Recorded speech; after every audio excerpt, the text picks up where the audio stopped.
ఈరోజే సోమవారం మహాశివుడికి ఎంతో ప్రీతికరమైన రోజు. ఈరోజు ఈ కథను వింటే చాలు ఆ మహాశివుడి సంపూర్ణ అనుగ్రహం లభిస్తుంది.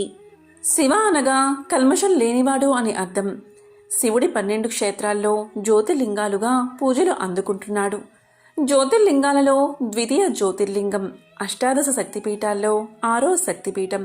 ఈ రెండూ కలగలసిన దివ్య క్షేత్రమే శ్రీశైల క్షేత్రం.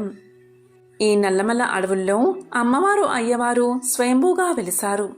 శివుడు మరియు శక్తి ఇద్దరూ ఒకే చోట ఉండడం వల్ల ఈ ప్రదేశం శివశక్తి క్షేత్రంగా పేరుగాంచింది. ఈ ప్రాంతంలో శిలాదుడు అనే మహర్షి శివుడి గురించి ఘోర తపస్సు చేయగా పరమశివుడు ఆ మహర్షి తపస్సుకు మెచ్చి ప్రత్యక్షమై వరం కోరుకోమని అడిగాడు. అప్పుడు శిలాదుడు ఇలా పలికాడు: స్వామి, నాకు నీ వరం చేత పుత్రుడు పొందేలా వరాన్ని ప్రసాదించు అని కోరుకున్నాడు. శివుడి వరప్రభావం చేత శిలాదుడికి నందీశ్వరుడు, పర్వతుడు అని 2 కుమారులు జన్మించారు. వీరిలో పర్వతుడు స్వామివారి గురించి మరలా తపస్సు చేశాడు. అప్పుడు మహాశివుడు ప్రత్యక్షమై నీకు సాయుధ్య ముక్తిని ఇస్తున్నాను అని వరాన్ని ప్రసాదించాడు. అప్పుడు పర్వతుడు స్వామికి నమస్కారం చేసి, పరమేశ్వర, నీవు నన్ను పర్వతంగా మార్చి నా మీదే నువ్వు కొలువు ఉండేలా, నాయందు ముక్కోటి దేవతలు, సర్వతీర్థములు, సమస్త ఔషధాలు నివసించేలా వరాన్ని ప్రసాదించు అని కోరాడు. అది విని శంకరుడు, ఎందుకు అలాంటి వరం కోరుకుంటున్నావు అనగా ఆ పర్వతుడు ఇలా చెప్పాడు: నేనొక్కడినే తరించడం కాదు, ఇక్కడికి వచ్చిన ప్రతి భక్తుడు తరించేందుకు అనువుగా ఈ వరాన్ని కోరుతున్నాను అని సమాధానం చెప్పాడు. ఈ తీర్థాలలో స్నానమాడిన వారికి సమస్త పాపాలు నశించాలి. ఇక్కడ లభించే ఔషధాలతో ఎటువంటి రోగమైనా నశించాలి. శ్రమ కోర్చి వచ్చిన వారందరూ నీ దర్శనాన్ని, అనుగ్రహాన్ని పొందాలి. అందుకే ఈ వరం కోరుతున్నాను అని పర్వతుడు తెలియచేశాడు. దీనికి బోలాశంకరుడు సంతోషించి వరాన్ని ప్రసాదించాడు. శివుడు లింగ రూపంలో ఇక్కడ అవతరించాడు. ఇక్కడ పరమేశ్వరుడు మల్లికార్జునుడిగా, పార్వతీదేవి భ్రమరాంబికాదేవిగా స్వయంభూలుగా వెలిశారు. స్వామివారిని మల్లికార్జునుడు అని పిలవడానికి ఒక పురాణ కథ ఉంది. పూర్వం తల్లిదండ్రులపై కోపగించిన కుమారస్వామి కైలాసం నుండి వచ్చి క్రౌంచ పర్వతానికి చేరుకున్నాడు. ఆ పర్వతమే నేడు శ్రీశైలం అయినది. కుమారస్వామి వచ్చి ఉన్న చోట మద్ది చెట్టుకు మల్లెతీగ అల్లుకుని ఉన్నది.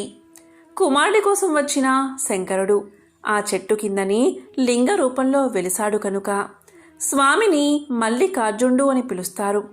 అర్జున వృక్షము అంటే మద్ది చెట్టు. మరొక కథ ప్రకారం పూర్వం చంద్రవంశపురాజు అయిన చంద్రగుప్తుని కుమార్తె చంద్రావతి శివుడి పరమ భక్తురాలు.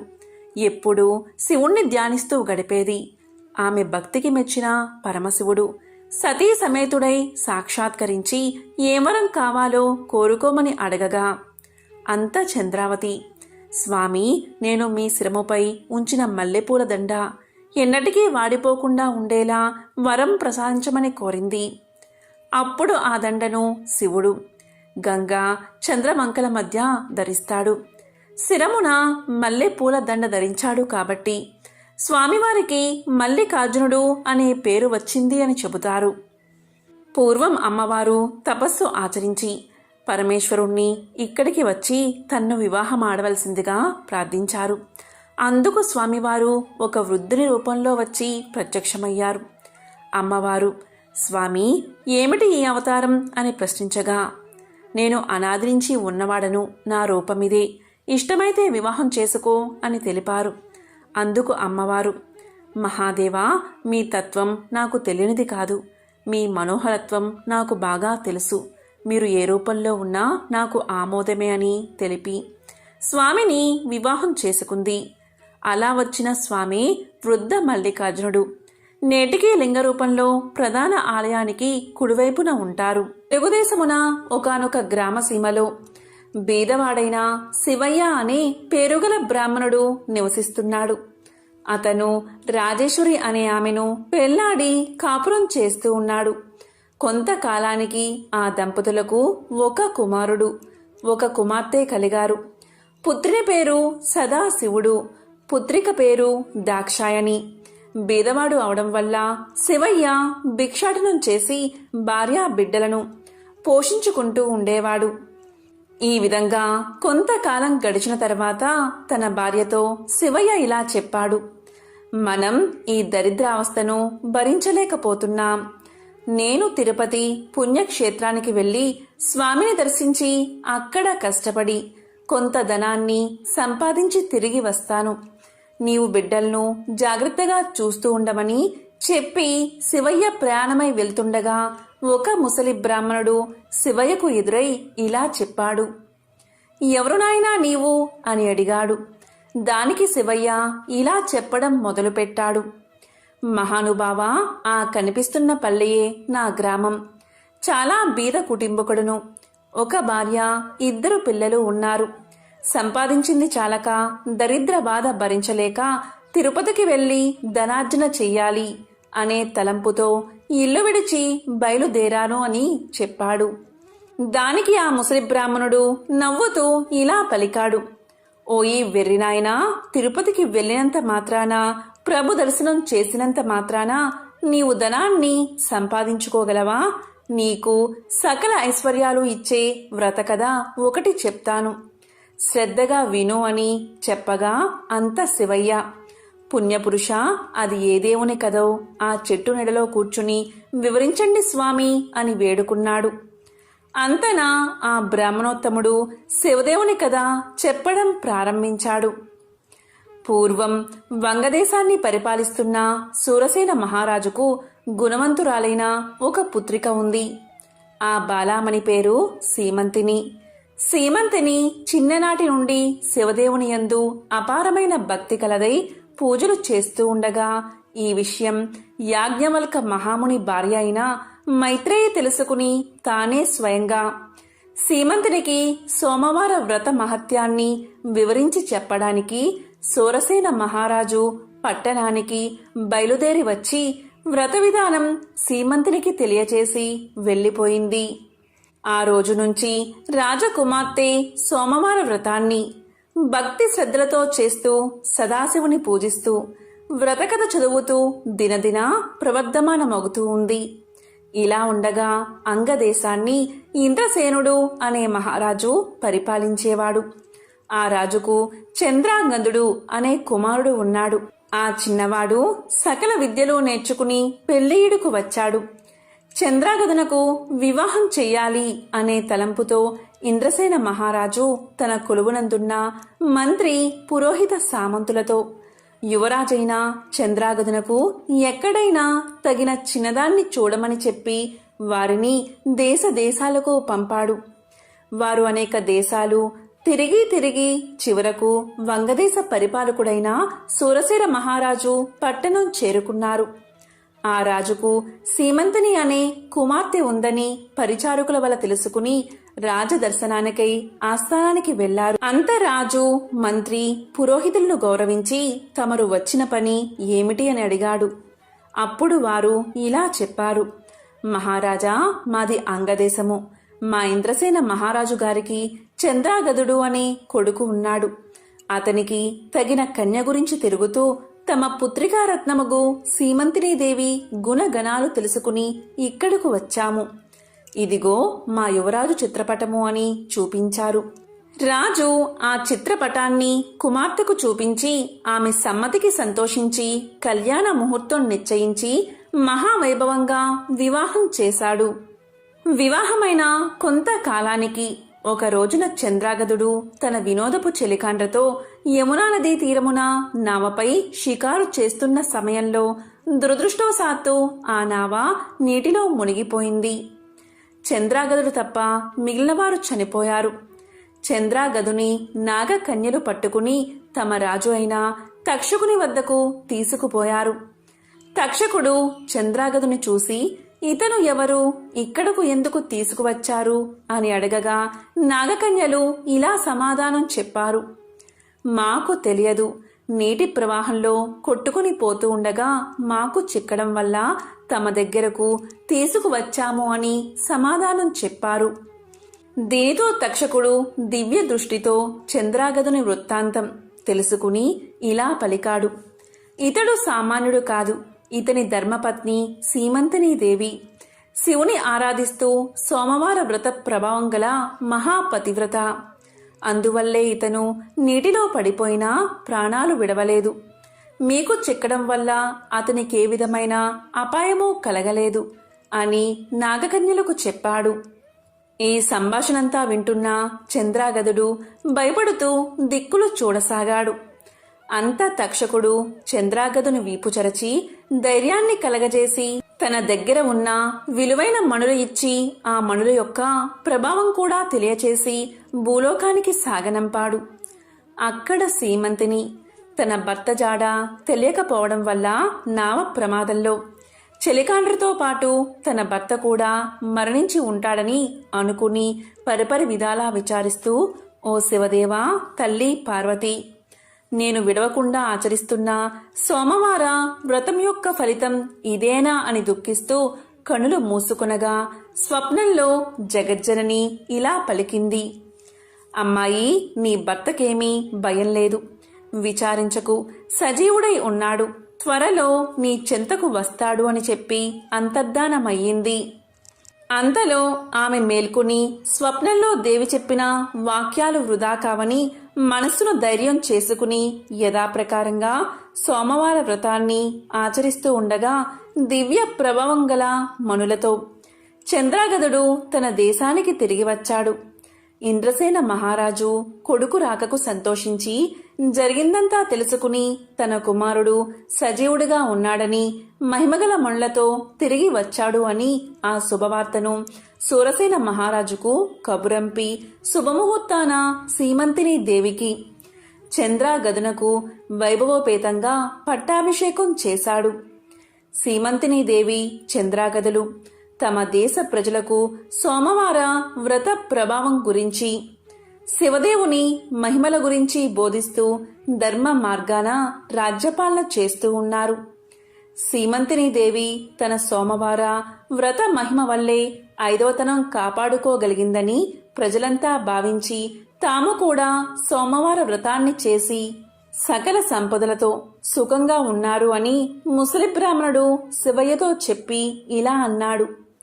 శివయ్య, నీవు కూడా ఈ వ్రతాన్ని చేస్తే నీకు కూడా సకల ఐశ్వర్యాలు కలుగుతాయి అని చెప్పగా శివయ్య ఎంతో ఆనందం చెంది ఇలా పలికాడు.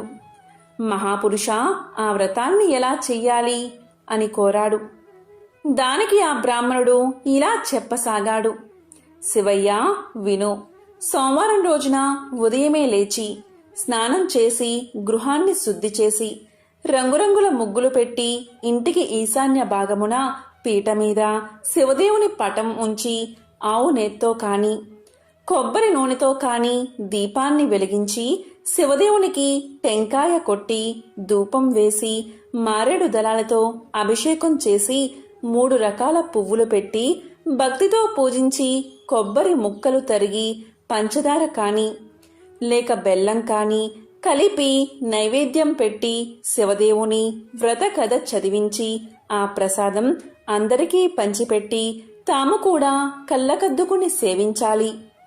ఇలా 3 సోమవారాలు భక్తి శ్రద్ధలతో పూజిస్తే సిరి సంపదలు కలిగి మనసులోని కోర్కెలు ఫలిస్తాయి అని చెప్పి ముసలి బ్రాహ్మణుడు అదృశ్యమయ్యాడు. కడు నిష్ఠతో వింటున్న శివయ్య బ్రాహ్మణుడి గానక, ఆహా, ఈ మహానుభావుడే నా పాలిట దేవుడు, నా అవస్థను చూసి నాకీ ఉపదేశం చేశాడు అని భావించి తిరిగి ఇంటికి వెళ్లి జరిగిందంతా భార్యకు చెప్పాడు. భార్యాభర్తలు 3 సోమవారాలు భక్తి శ్రద్ధలతో శివదేవుణ్ణి పూజించి ప్రసాదం ఇరుగు పొరుగు వారికి పంచిపెట్టి సుఖంగా ఉండగా వారికి దరిద్ర బాధలు పోయి అష్ట ఐశ్వర్యాలు కలిగాయి. కొన్నాళ్లకు ధనగర్వంచే వ్రతం చేయడం మానేశారు. శివదేవునికి కోపం వచ్చి వీరి గర్వాన్ని అణచాలని మళ్లీ దరిద్రులుగా చేశాడు. దరిద్ర దశలో ఉన్న శివయ్య మరలా యథాప్రకారంగా భిక్షాటనకు ఒక గ్రామం వెళ్లి యాచించగా, ఇవాళ మేము శివదేవుని పూజ సోమవార వ్రతాన్ని చేసుకుంటున్నాము, ఇప్పుడు భిక్ష వేయుటకు వీలు లేదు అన్నారు. అయ్యో, సోమవార వ్రతాన్ని మరిచిపోయినందునే మాకీ గతి పట్టింది. చాలా అపచారం చేశాము అనుకుంటూ ఇంటికి వెళ్ళి ఈ సంగతి భార్యకు జ్ఞాపకం చేశాడు. ఆమె భర్త మాటలు లెక్క చేయక మొండిగా మాట్లాడింది.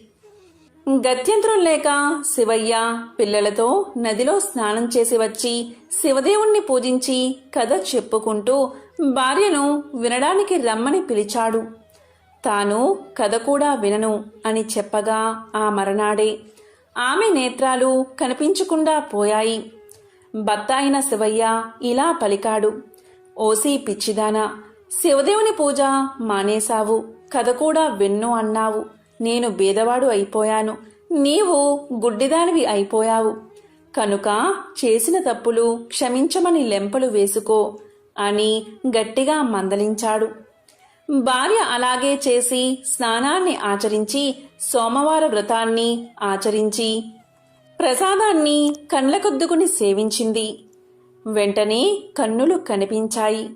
పోయిన ఐశ్వర్యం కలిగినది. ఆనాటి నుండి ప్రతి సోమవారం ఆ దంపతులతో పాటే ఆ గ్రామస్తులు కూడా శివదేవుణ్ణి మారేడు దళాలతో పూజిస్తూ సకల ఐశ్వర్యాలతో తులతూగుతున్నారు. కాబట్టి ఈ సోమవార వ్రతాన్ని, శివదేవుని పూజ ఎవరు చేస్తారో వారు ఇహమందు సర్వసుఖాలను, పరమందు మోక్షాన్ని పొందుతారు. ఈ కథ విన్నవారికి, చదివిన వారికి సాంబశివుడు సకల ఐశ్వర్యాలను ప్రసాదిస్తాడు అని సూత పౌరాణికుడు శౌనకాది మునులకు బోధించాడు. సోమవారం సందర్భంగా ఒక శివభక్తుని కథను ఇప్పుడు తెలుసుకుందాం. పూర్వం పూసలార్ అనే సాధువు ఎంతో పేదరికంలో ఉండేవాడు. కాని ఆయన ఒక గొప్ప శివభక్తుడు. ఈయన శివుడికి ఒక అద్భుతమైన గుడి కట్టాలని కోరుకునేవాడు. ఈయన ప్రతిరోజు తన మనసులో ఒక్కొక్క ఇటుక పేరుస్తూ ఆలయ నిర్మాణం కొనసాగించాడు. ఇది ఒక అంతర్ముఖమైన చర్య. కొన్నాళ్ల తర్వాత ఆ ప్రదేశంలోని రాజు కూడా అక్కడ ఒక పెద్ద శివాలయం కట్టాలని సంకల్పించాడు. ఏ రోజైతే రాజు ఆ శివాలయానికి ప్రారంభోత్సవం చెయ్యాలని అనుకున్నాడో ఆ క్రితం రోజున శివుడు రాజుకి కల్లో కనబడి ఇలా చెప్పాడు. నేను రేపు నీ ఆలయానికి రాలేను. ఎందుకంటే పూసలార్ కూడా ఒక ఆలయం కట్టుకున్నాడు ఇదే ప్రాంతంలో. నేను ఆ ఆలయానికి వెళ్ళాలి. అతను కూడా రేపే దానిని ఆవిష్కరిస్తున్నాడు అని చెప్పాడు. రాజు ఎంతో భయంతో నిద్ర లేచాడు. ఈయన ఈ ఆలయ నిర్మాణానికి ఎన్ని సంవత్సరాలుగానో ఎంతో కష్టపడ్డాడు. ఎంతో డబ్బును వెచ్చించాడు. ఎంతో శ్రమపడ్డాడు. కాని శివుడు ఇప్పుడు మరో ఆలయానికి వెళ్తానని చెప్తున్నాడు. అది కూడా అదే నగరంలో అని. ఆ ఆలయం పూసలార్ కట్టిందని చెప్తున్నాడు. ఇంతకీ ఎవరి పూసలార్? నాకు తెలియని ఆ ఆలయమేమిటి అని ఆశ్చర్యపోయాడు రాజు. పూసలార్ ఎవరో కనుక్కురమ్మని ఆయన తన సైన్యాన్ని పంపించాడు. వారు ఒక పేద గుడిసెలో పూసలార్ని చూశారు. అప్పుడు రాజు పూసలార్ దగ్గరకు వచ్చి ఇలా పలికాడు. నీ ఆలయం ఏది అని బెదిరించాడు. అప్పుడు పూసలార్ ఇలా సమాధానం చెప్పాడు.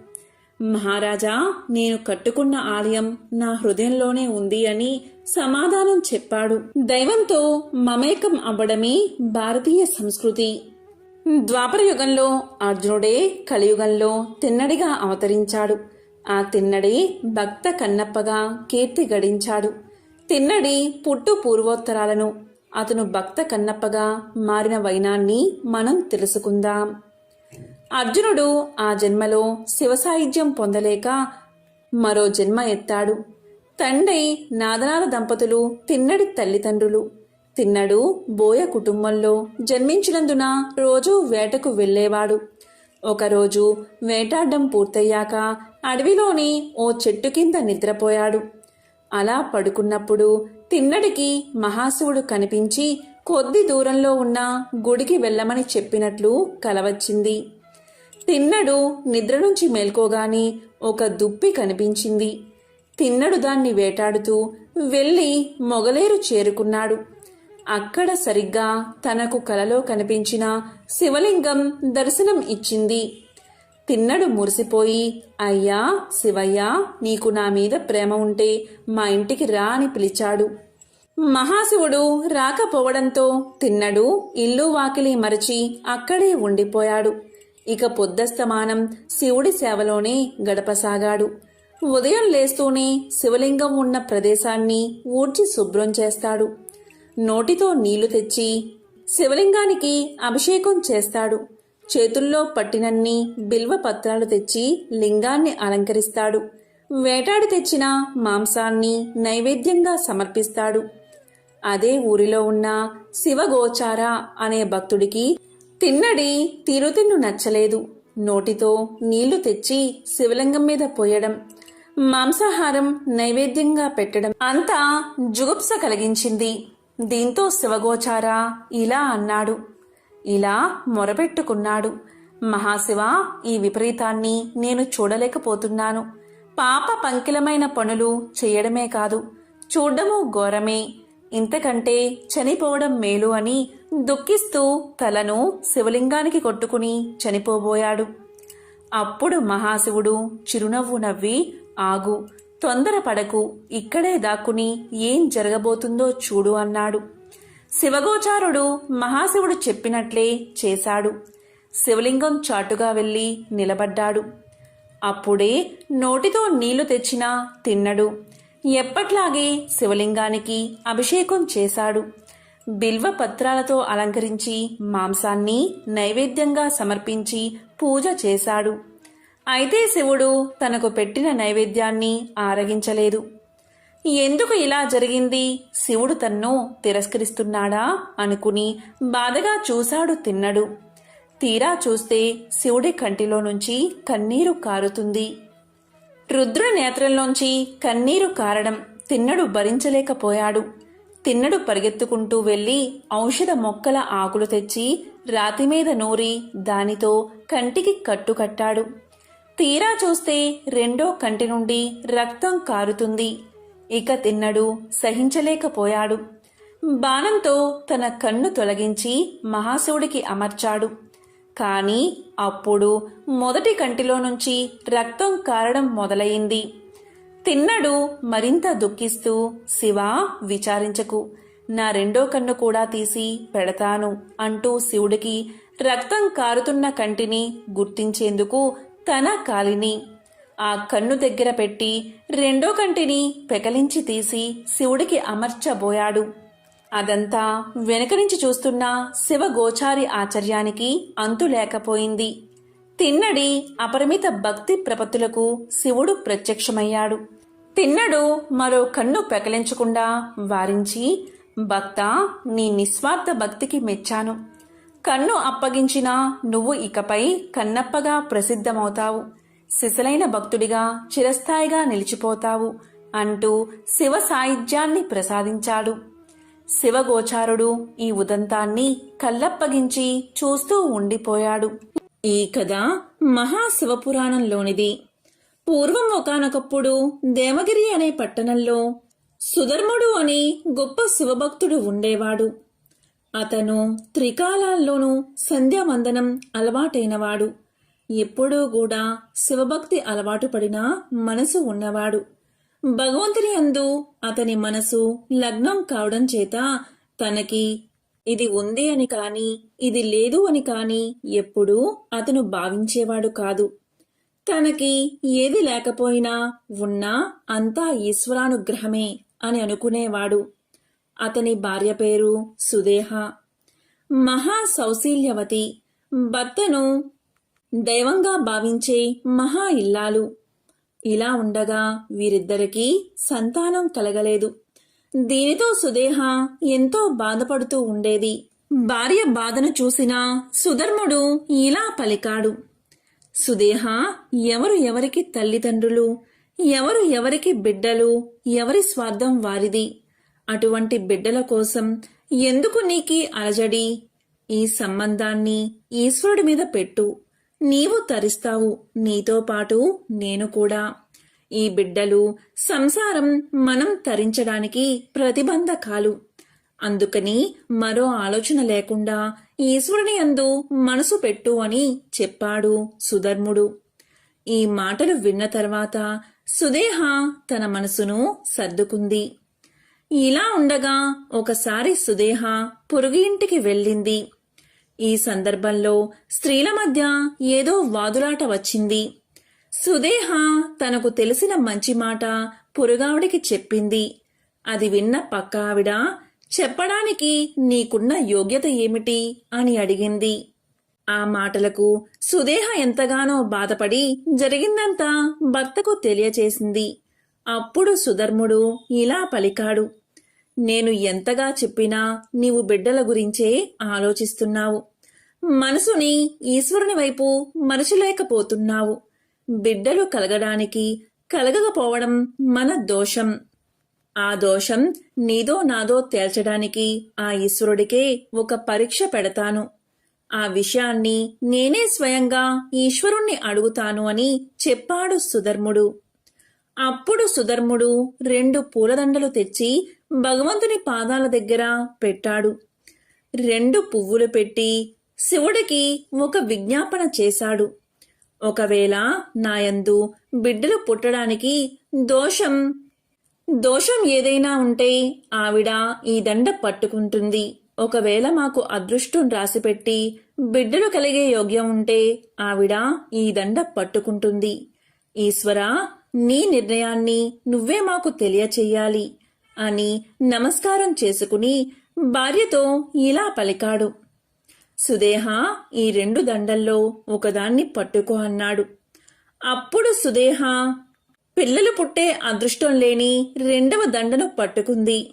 అప్పుడు సుధర్ముడు ఇక తమకు సంతానం కలగదని, సంతానం గురించి తనను ప్రశ్నించవద్దని, ఈశ్వరుని యందు మనసు పెట్టుకోమని సుదేహకు తెలియచేశాడు. అప్పుడు సుదేహ భర్తతో ఇలా పలికింది, ఇలా జరగడానికి వీల్లేదు. నాకు కొడుకు పుట్టకపోయినా బాధలేదు. కాని అమ్మా అని పిలిపించుకోవడానికి మీరు మరొక వివాహం చేసుకోండి. మీరు తండ్రి అవుతారు. ఆమె వల్ల మీకు సంతానం కలుగుతుంది కదా. వాళ్ళు నన్ను అమ్మా అని పిలిస్తే చాలు అని చెప్పింది. అప్పుడు సుధర్ముడు ఇలా పలికాడు, ఈ పని నీవు చెప్పినంత తేలిక కాదు. ఇదంతా ఒకరోజు పెనుభూతమై కూర్చుంటుంది. కాబట్టి నేను పెళ్లి చేసుకోను అన్నాడు. దానికి సుదేహ చనిపోతాను అని హెచ్చరించింది. దీంతో సుదేహ మాట కాదనలేక సుదేహ చెల్లెల్ని వివాహం చేసుకున్నాడు సుధర్ముడు. ఆమె పేరు గృష్ణ. ఈ విధంగా సంతోషంగా కాలం గడుస్తుంది. గృష్ణకి ఒక లక్షణం ఉండేది. ఏది ఇంట్లో జరిగినా ముందు తన అక్కకే చెప్పేది. సుధర్ముడు కూడా పెద్ద భార్యను గౌరవించి మసులుకునేవాడు. గృష్ణ ప్రతిరోజు 101 పార్థివ లింగాలకు అర్చన చేసేది. పూజ అయిన తర్వాత 101 లింగాలను సరోవరంలో కలుపుతూ ఉండేది. గృష్ణ చేసే శివ పూజ వల్ల మహాశివుడు ఎంతో సంతోషించి ఆమెకు ఒక మగపిల్లవాడిని ప్రసాదించాడు. గృష్ణ గర్భాన్ని ధరించి 12 మగపిల్లవాడిని కన్నది. ఇంట్లో అందరూ ఎంతో సంతోషంగా ఉన్నారు. నెమ్మదిగా ఆ పిల్లవాడు పెద్దవాడు అయ్యాడు. ఆ పిల్లవాడికి యుక్త వయస్సు వచ్చింది. ఆ పిల్లవాడికి వివాహం చేశారు. కాని వియ్యంకులు వారు సుదేహను గౌరవంగా చూసేవారు కాదు. గృష్ణను మాత్రమే ఎంతో గౌరవంగా చూసేవారు. దాంతో సుదేహకు కక్ష కలిగింది. అసూయ ప్రబలింది. గృష్ణకు కొడుకు ఉండడం వల్లే కదా నన్ను కొడుకులు లేని కారణంగా ఇంత చులకనగా చూస్తున్నారు అని భావించి ఆ కొడుకే లేకపోతే తన చెల్లెలు ఎంత బాధపడుతుందో. ఆమె ఏడుస్తూ ఉంటే నా కోపాగ్ని చల్లారుతుంది అని భావించింది సుదేహ. ఒకరోజు కొడుకు కోడలు పడుకుని ఉన్నారు. ఆ సమయంలో తన భార్యతో నిద్రపోతున్న పిల్లవాని గదిలోకి వెళ్లి ఒక కత్తితో ఆ పిల్లవాణ్ణి పొడిచి చంపి శరీరాన్ని ముక్కలుగా కోసి మూటకట్టి తన చెల్లెలు రోజూ శివలింగాలను కలిపే చోట నీటిలో పాడవేసింది. సుధర్ముడు ప్రతిరోజులాగే తెల్లవారుజామునే లేచి సంధ్యావందనం కోసం నదీ తీరానికి వెళ్ళిపోయాడు. అతని వెంట చిన్న భార్య అయిన కృష్ణ కూడా శివలింగాలకు అర్చన చేసేందుకు వెళ్ళిపోయింది. ఇక ఇంటిలో కొడుకు గదిలో రక్తపు మరకలు చూసిన కోడలు పిల్లవాడిని ఎత్తుకుని పదే పదే గోరును ఏడుస్తుంది. దీంతో సుదేహ లోపలకు వెళ్ళి కొడుకు చనిపోయాడా అని పలికి ఏడుస్తూ ఉంటే కృష్ణ మాత్రం ఏడవకుండా మామూలుగా శివార్చన చేస్తూ ఉంది. కృష్ణ ఇలా పలికింది, ఎవరు బిడ్డను ఇచ్చారో వారే ఆ బిడ్డను రక్షిస్తారు.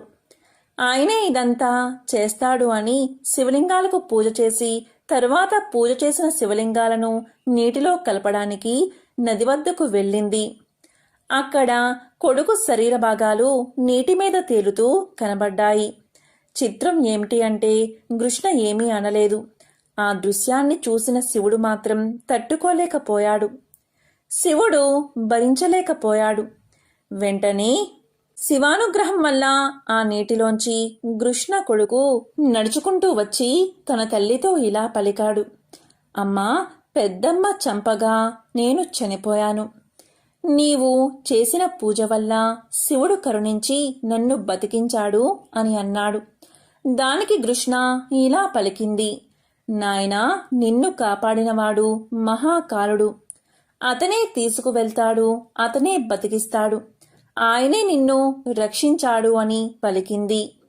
కాని కొడుకు మాత్రం పెద్దమ్మను నానా మాటలు అన్నాడు. దానికి కృష్ణ, నాయనా, నీవు మాట్లాడేది తప్పు.